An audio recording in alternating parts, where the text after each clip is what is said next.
आज हम देखने वाले हैं कि अगर हमको यूपी बीएड का, क्योंकि अब काउंसलिंग शुरू होने वाला है और बात चल रही है कि काउंसलिंग जो है 1 जुलाई से स्टार्ट हो जाएगा। तो आपको उससे पहले आपको ये जानना होगा कि अगर आप एडमिशन लेना चाहते हैं बीएड में, तो आप कंफ्यूज हैं कि आप प्राइवेट कॉलेज लें कि आप गवर्नमेंट कॉलेज लें, तो आपको बहुत कन्फ्यूज़न हो रही है कि आप प्राइवेट में जाएं कि गवर्नमेंट में जाएं। सारे आज हम प्रोज एंड कॉन्स देखेंगे। मतलब अगर हम देखेंगे अगर क्या क्या हमें फ़ायदा होगा अगर हम गवर्नमेंट कॉलेज लेते हैं या प्राइवेट कॉलेज लेते हैं, और क्या क्या हमें नुकसान है अगर हम गवर्नमेंट या प्राइवेट कॉलेज लेते हैं। हम बाइफर्केशन कर देते हैं। एक जगह हम लिख देते हैं गवर्नमेंट कॉलेज, और एक जगह हम लिख देते हैं, बीच में हम लाइन बना देते हैं, और दूसरे में हम लिख देते हैं प्राइवेट कॉलेज। और अब हम बात करते हैं, अगर आप देखिए पहला पॉइंट तो ये है कि अगर आप गवर्नमेंट कॉलेज में लेना चाहते हैं और आपको जानना है कि आपका रैंक कितना होगा तो आपको गवर्नमेंट कॉलेज मिल जाएगा। तो देखिए 10,000 तो लगभग गवर्नमेंट के तो सीट हैं, उसमें गवर्नमेंट कॉलेज में सीट्स हैं, तो आपका लगभग 15,000 तक अगर रैंक अगर आप देखें तो आपको गवर्नमेंट कॉलेज मिल जाता है। कभी कभी ये 20,000 तक भी चला जाता है। तो क्योंकि जो बहुत ज़्यादा जो बच्चे होते हैं ना, उनको अटेंडेंस का ज़्यादा चोचला नहीं चाहिए होता है, उनको ये होता है कि हम साइड टाइम में कोई और भी काम कर रहे हैं, तो वो ज़्यादातर करके अगर उनकी रैंक भी होती है गवर्नमेंट कॉलेज में पाने की, लेकिन फिर भी वो प्रेफर करते हैं कि प्राइवेट कॉलेज मिले, तो इसलिए आपको 20,000 तक भी आपको मिल जाता है।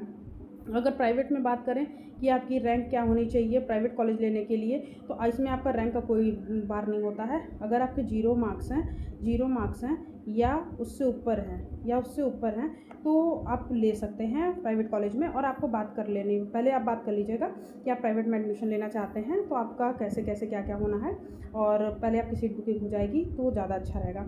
फिर दूसरा पॉइंट अगर हम देखें तो इसमें ये आता है कि आपका क्लासेस का, अगर आप गवर्नमेंट कॉलेज में एडमिशन लेते हैं तो आपका 75 से 90% जो होता है कॉलेज आपका अटेंडेंस मांगता है, अटेंडेंस जो होता है वो मांगता है। लेकिन अगर आप प्राइवेट में एडमिशन लेते हैं तो उसमें आपकी क्लासेस का कोई बार नहीं होता है। आपको सिर्फ जो आपके पेपर होते हैं, आपका जो ईयरली पेपर होता है वो 4 पेपर आपको देने जाना होता है, और आपका एक प्रैक्टिकल देने जाना होता है। और इसी सेम यही चीज़ ये फर्स्ट ईयर का मैं बता रही हूँ, ये सेम चीज़ आपका सेकंड ईयर में भी होता है।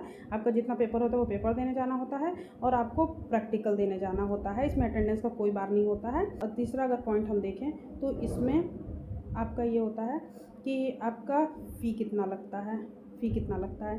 तो देखिए गवर्नमेंट कॉलेज में अगर आप एडमिशन ले रहे हैं तो आपका 10,000 से 12,000 फ़ीस होता है। लेकिन अगर आप प्राइवेट में जाते हैं तो अब यहाँ पे फ़ी जो होता है वो आपका बहुत ज़्यादा हो जाता है। मतलब गवर्नमेंट ने डिसाइड किया है कि कोई भी प्राइवेट कॉलेज जो है 81,000 तक अपना फ़ीस रख सकती है। लेकिन आपका अब जिसके थ्रू आप एडमिशन करा रहे हैं वो भी कुछ कमीशन लेते हैं, तो ये आपका कई बार लाख तक भी चला जाता है। और आपका 60,000 में भी हो जाता है, 50,000 में भी हो सकता है।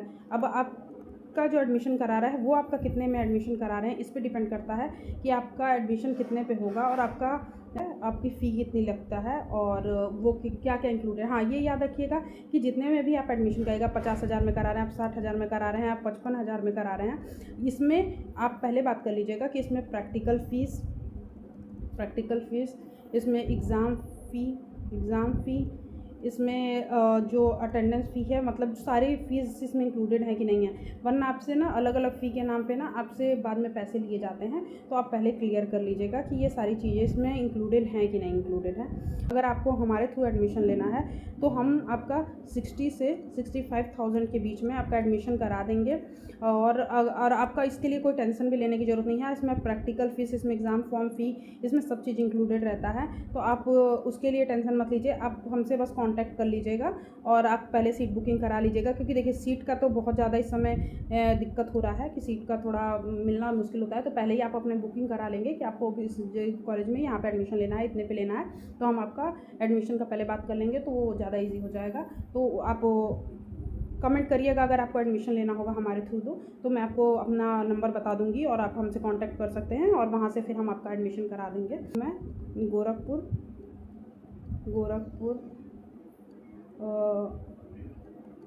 संत कबीर नगर और बस्ती महाराजगंज वाले एरिया में हम एडमिशन कराते हैं। तो अगर आपको ये चाहिए हो, मतलब यूनिवर्सिटी से जो कनेक्टेड होता है, सिद्धार्थ यूनिवर्सिटी से कनेक्टेड जो कॉलेजेस हैं वहाँ पे हम एडमिशन कराते हैं। तो आप ये देख लीजिएगा कि अगर आपको एडमिशन कराना हो तो आप मैसेज करिएगा और कमेंट करिएगा। ये चाहते हैं कि आपको किस में मिले, अगर आप कॉलेज लेना चाहते हैं कि आपको कॉलेज कौन सा मिले, तो देखिए अगर आप गवर्नमेंट में लेना चाहते हैं तो आपके मनपसंद का कॉलेज आपको मिले ये थोड़ा मुश्किल है। आपका अगर रैंक थोड़ा 10,000 तक या 12,000 तक है तो आपको कॉलेज जो है वो दूर मिलता है कॉलेज। लेकिन अगर आप प्राइवेट में लेते हैं तो आप कॉलेज अपना डिसाइड कर सकते हैं कि आपको किस कॉलेज में एडमिशन लेना है, और जो अपने अगल बगल जो भी आपके कॉलेज हो और वहाँ पे कम मतलब आपके पास ही में हो तो वहाँ पे आप बात कर सकते हैं पहले ही, और वहाँ पे जाके आप एडमिशन ले सकते हैं। कॉलेज का कोई वो नहीं होता है, आप जिस कॉलेज में चाहिए उस कॉलेज में एडमिशन ले लीजिएगा।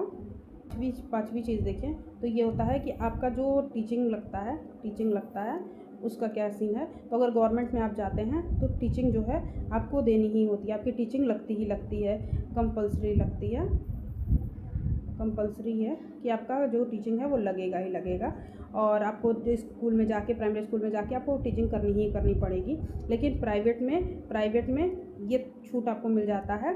अभी नया नियम तो आया हुआ है जिसमें ये कहा गया है कि आपको इंटर्नशिप कराया ही जाए, लेकिन अभी तक तो प्राइवेट में ये था कि इंटर्नशिप का कोई सीन नहीं था, आपको स्कूल में टीचिंग करने नहीं जाना होता था।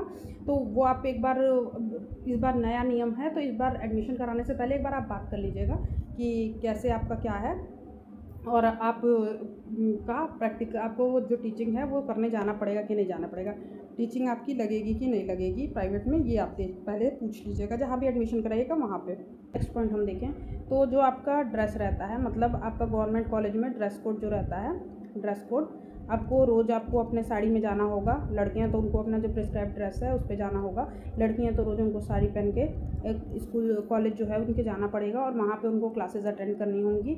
और अगर आप प्राइवेट में बात करते हैं तो उनको भी ड्रेस जो है वो ख़रीदना ही पड़ेगा, मतलब वहाँ पे कंपलसरी नहीं होता। अगर आप पहन के जाएंगे तो आपको मार्क्स अच्छे मिल जाते हैं, प्राइवेट वाले में आपको मार्क्स अच्छे मिल जाते हैं अगर आप ड्रेस कोड में रहते हैं तो। और अगर नहीं रहते हैं तो भी आपको मार्क्स मिलेंगे, लेकिन 2-4 नंबर कम मिलेंगे, तो ये प्राइवेट वाले में होता है। लेकिन हाँ, ड्रेस कोड जो है आपको फॉलो करना पड़ता है। प्राइवेट में भी आपको वो साड़ी खरीदनी पड़ेगी, वो जो प्रिस्क्राइब्ड साड़ी ड्रेस रहता है, या फिर जो लड़कों का वाइट शर्ट और वाइट पैंट रहता है, वो प्रिस्क्राइब्ड जो ड्रेस है वो आपको खरीदना ही पड़ेगा। फिर आपका ये रहता है 7वां पॉइंट अगर हम देखेंगे तो प्रैक्टिकल मार्क्स जो होते हैं गवर्नमेंट कॉलेज में वो बहुत अच्छे नहीं मिलते हैं। मतलब ऐसा नहीं कि आपको एकदम एक्स्ट्रा ऑर्डिनरी नंबर मिल जाए, आपको एवरेज या एवरेज से थोड़ा सा ऊपर मिलता है आपको मार्क्स, और लेकिन अगर आप प्राइवेट में लेते हैं तो उसमें जो प्रैक्टिकल के मार्क्स हैं आपको वो बहुत अच्छे मिलते हैं। मतलब अगर आपका 20 नंबर का प्रैक्टिकल है तो आपको 18, 19 या कभी कभी तो 20 भी मिल जाता है। तो आपको प्रैक्टिकल के मार्क्स अच्छे बनते हैं, क्योंकि आपका देखिए जितने पेपर होंगे ना, आपका ना 80 नंबर का पेपर होता है और 20 नंबर का प्रैक्टिकल होता है। तो प्रैक्टिकल में अच्छे मार्क्स आते हैं तो आपका परसेंट जो होता है वो अच्छा बन जाता है, आपको उतना टेंशन नहीं होता। अगर आपका रिटर्न में कुछ गड़बड़ भी हुई है थोड़ी बहुत, तो आपका जो प्रैक्टिकल है वो आपका इंटरनल मार्क्स होता है, वो आपका मार्क्स काफ़ी अच्छा तक संभाल लेता है। तो ये सारे प्रोज एंड कॉन्स हैं। और अगर आपको एडमिशन लेना है हम रिप्लाई कर देंगे। बाकी अगर आपका कोई डाउट हो तो भी आप कमेंट करिएगा। वीडियो अच्छी लगे तो लाइक सब्सक्राइब करिएगा। नमस्ते।